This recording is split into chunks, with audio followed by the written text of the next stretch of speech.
Hey guys, James Thacker here with Inspire Guitars, and just wanted to say we're going to be working on a fretboard today with Sephira.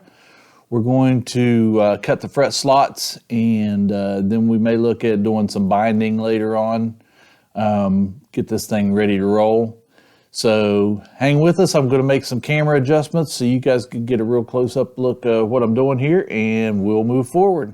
Okay, this is my fret saw. I've just got my fretboard clamped down to the bench. I've marked all my lines the other day. So now what I'm doing is I'm just going to that line, and I start very slowly, making sure that I am taking only the mark, nothing else.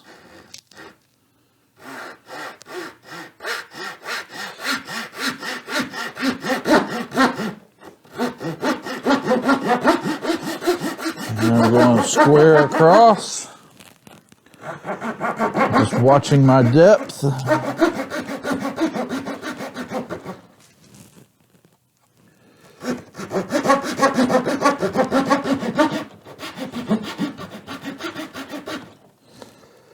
And we are there.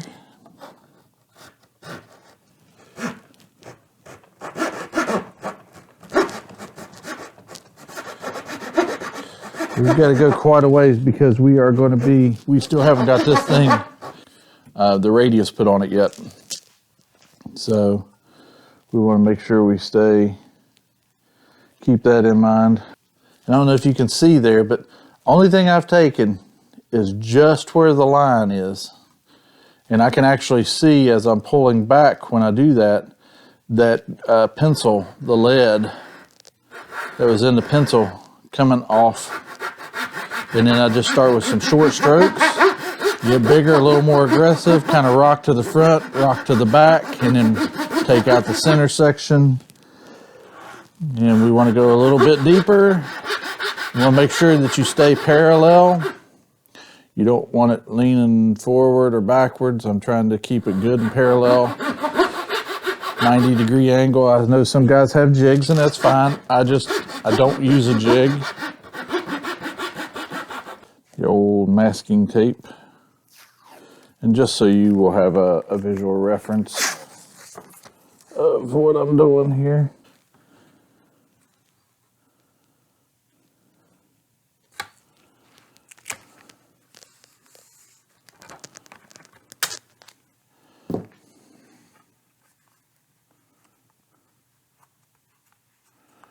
This is way farther than I need for the most part, but you got to remember we still got to radius it, and I will have to clean it out.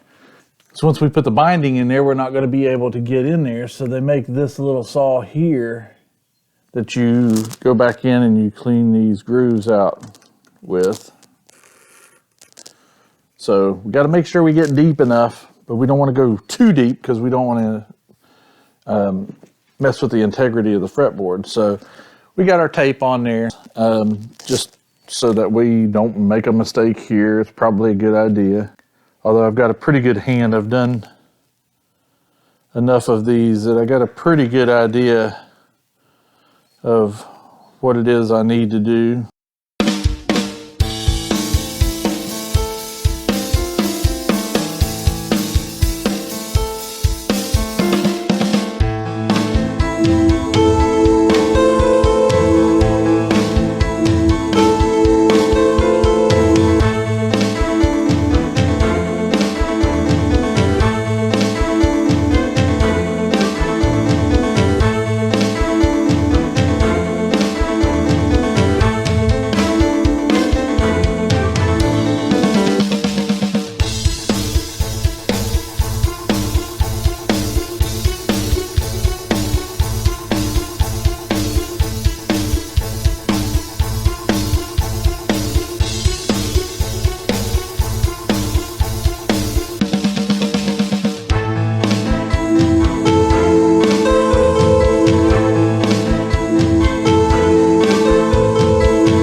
going to take a file when we're finished.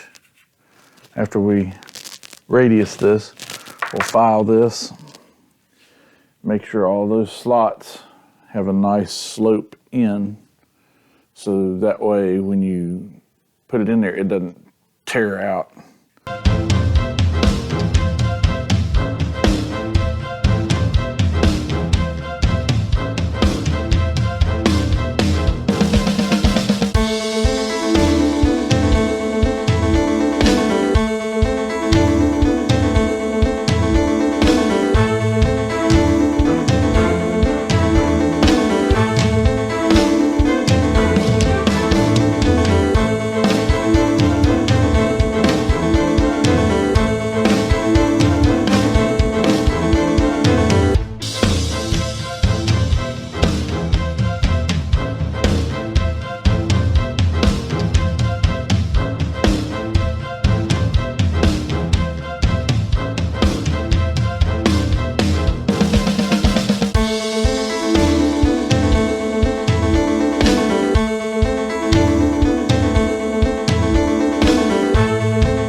All labor intensive doing it by hand. Okay, so our next step after this is to plane this down to thickness, and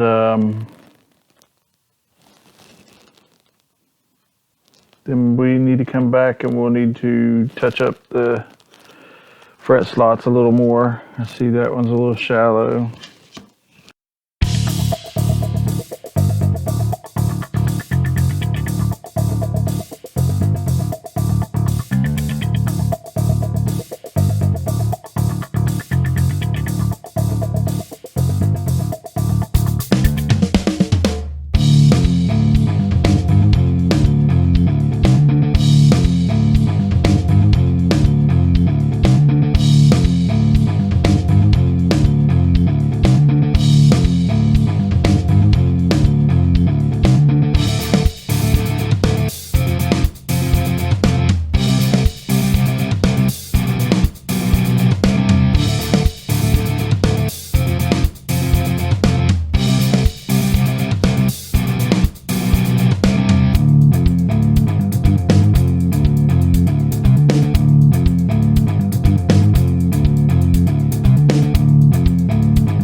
Okay, all I was doing there was just cleaning up some super glue that I had gotten ahead of myself with. I tried to put the binding on before I had the fret slots cut, and I realized that after I had tacked it, because that's the stupid stuff I do when I get tired, and I was tired that day, so I got it cleaned up for the most part. We'll run a little sandpaper down it here and finish cleaning it up. It's a little 120.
That's sitting, I don't know if you can see that, but that's sitting straight down that. No gaps. No gaps. We are good. That is good and tight right there.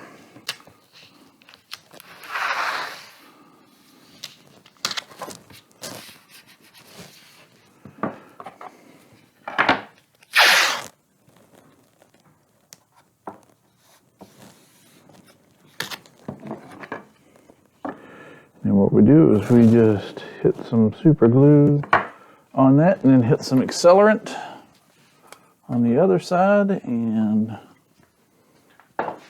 away we go.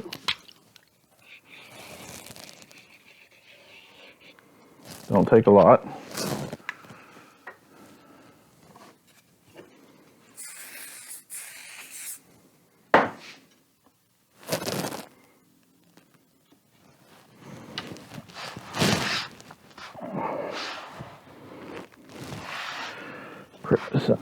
Press and hold, and there we have it, just like a vise.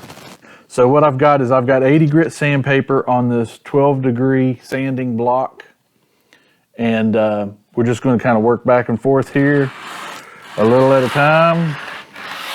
Try to stay as straight as you can. You should start seeing your outside edges disappear. Working your way inside. We don't care about the major ends if we round over, because those are going to be cut off. It's mainly down the center. So here we got going, guys. We're getting it. It's starting to erase.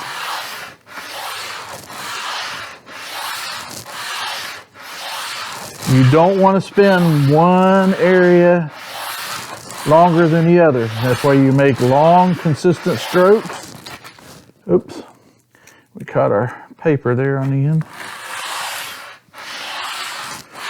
Long, consistent strokes with this 80 grit, and then we're going to jump up to 120, and then we're going to jump up to 220, and then 320, and polish it off with some 400. Now, if you notice, this area up here, we're all the way across. But this area down here, let me zoom in so you can see that. As you can see, there is some markings left right there at that thick end. But then as we go up the fretboard, it disappears. That's a wider part of the fretboard down there, so it takes a little more to get that radius cut in down there. So I'll back up here. We'll lock it down and we'll go back to sanding. But the key thing is make sure you take these long strokes and get the whole fretboard. Because if you don't, what happens is one end will be higher than the other because you sanded them at different heights. So here we go. It's starting to disappear. Once all my markings disappear,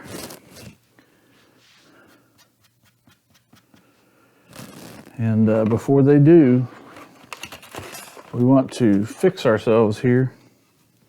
Make sure we've got our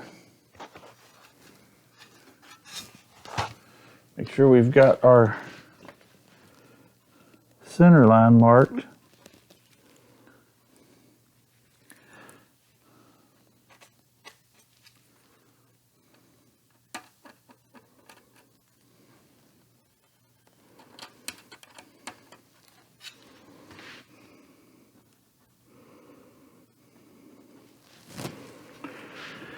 And we lost that center line up here, but that's okay because we can get it back. We know where our measurements are. I just want to try to keep that end one there so we can line it up on the body.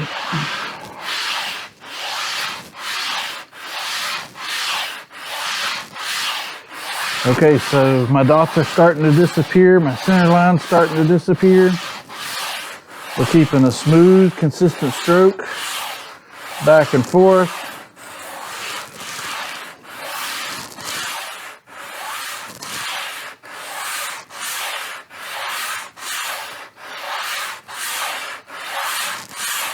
It's tough. You want to jump down there and you want to sand that away because it's nowhere else, but you cannot do that. You have to stay consistent here. You want this fretboard flat, flat, flat, and then you want to put this radius in it. And you want, because you've done everything to this point to keep it flat, you want to keep this radius even down the neck.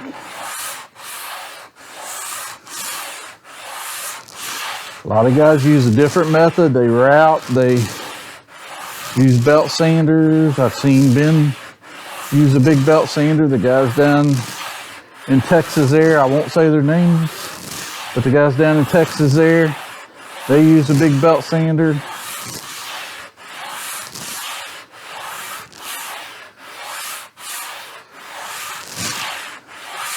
Okay. Now, get this a little brush out.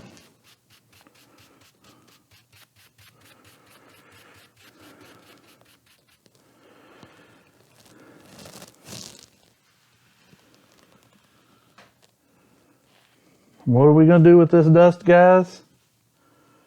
We are going to gather it and do what? We're going to put it in a box or a baggie because we may screw up somewhere down the line, maybe not even on this guitar, but somewhere down the line we may screw up and need a little bit of bird's eye maple dust.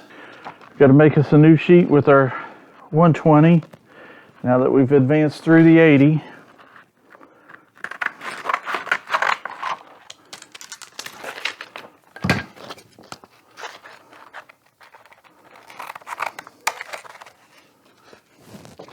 And we'll put that up there.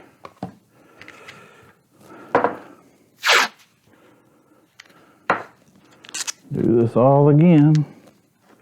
Tape, little masking tape.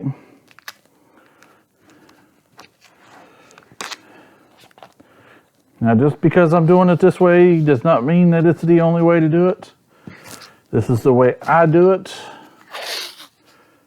This is the way I've done it for a long time. I could easily have big machines in here and do it that way, but I don't like it. I think the little imperfections are what makes these guitars so awesome. It's the character, if you will. I don't leave a whole lot of character behind, I'll be honest with you, because I try to do everything as close to perfection as I can. It's just in my nature. I don't like things being done halfway. I keep my shop nice and clean. I keep my tools organized so that, as you can see, I can put my hand, I'm not looking around trying to find stuff. I know where everything's got a spot. I know where it's at.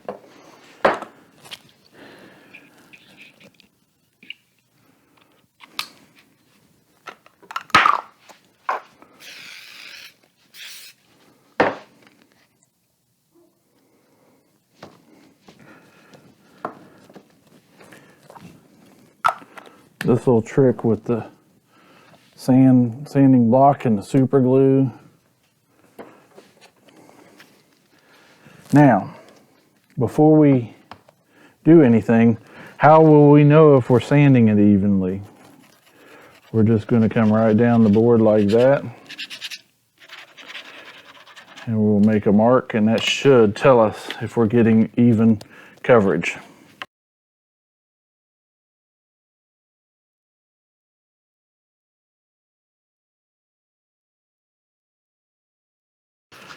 Now let's do our 220. And guys, I buy these big. I know some of you are strapped for cash. I get that. But if you're going to do this long term, buying these big bulk packs is going to save you a bunch of money For years I bought the little singles and 5-packs and stuff, and that's great, but the best way to do it, in my opinion, is to buy the bulk packs.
This is not water.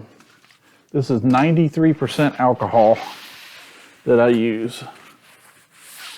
And the reason why I use that is because it cleans any contaminants as well. It's not harmful to you. You can put it directly on your skin. There's no adverse effects. It's clinical. It's basically what they use at the hospitals or EMS or whatever. We just finished, let's go a couple more strokes here with that 320 just to make sure we got it.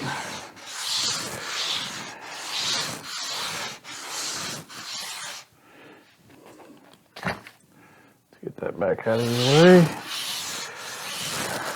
All right, and that's the 320. Now we're going to do 400. Okay. Whoo, that is soft and smooth. The end of my fret hammer broke when it fell. That is not good. Star bond and accelerant, and glued it back together. It was in 2 pieces there. Guess it just hit, and it's rather cold in here, so we'll be able to thread that right back in here, maybe. Okay, now we've got that done. Let's come back with a little triangle file. And we just want to kind of round over .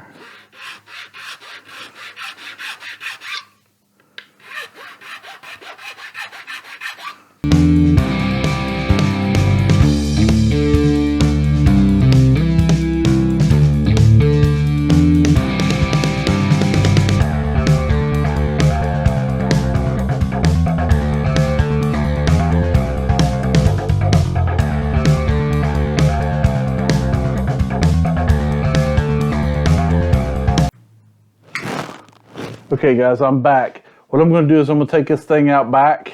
I'm going to turn my audio off so I don't blast your ears. I'm going to take this thing out back. We're going to take probably about a, I don't know, 1/8 inch off this thing and get it down to size. And then we'll be back and we'll put the binding on it. Okay guys, so I got it all planed down. Stuff with my planer. Looked at the measurement or the thickness of the binding, and we are there. We are perfect with that thickness. We got a really nice fretboard here. It's going to look good. Okay, so what I'm doing here is I have put Starbond medium thick black super glue down the length of this fretboard.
I said, if you can get one, it's easy going after that.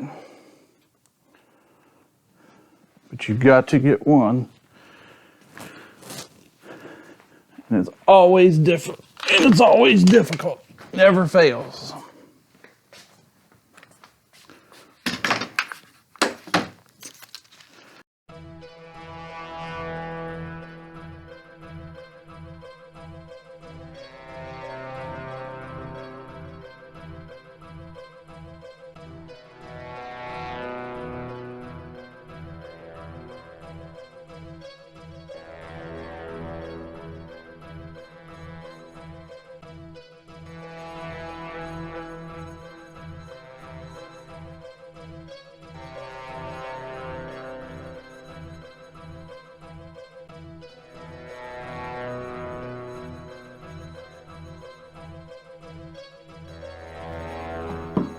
Okay, so we got one down. We got one to go. We got some sanding to do back on the top again and the bottom, just to get this thing nice and even.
Do two things. First of all, let's get rid of this glove.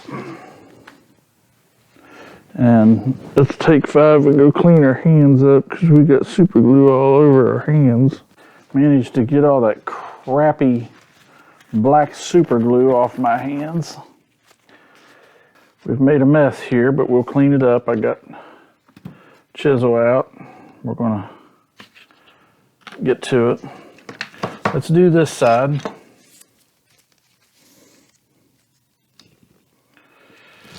And what we're going to do is we're going to start right down here.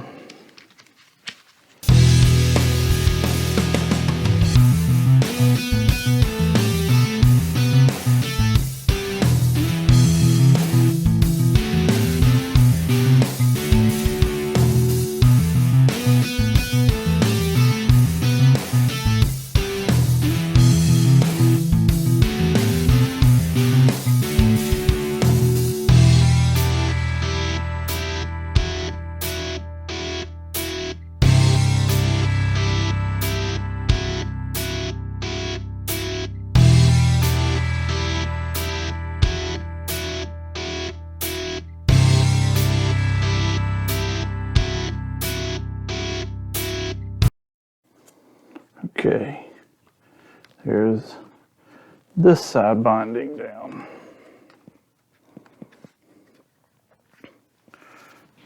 All right, and that's how I do it. Okay, now we're just going to unclamp this thing, put our clamps away as we go. See what we got here in a second.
All I'm doing here is just taking away some of the excess.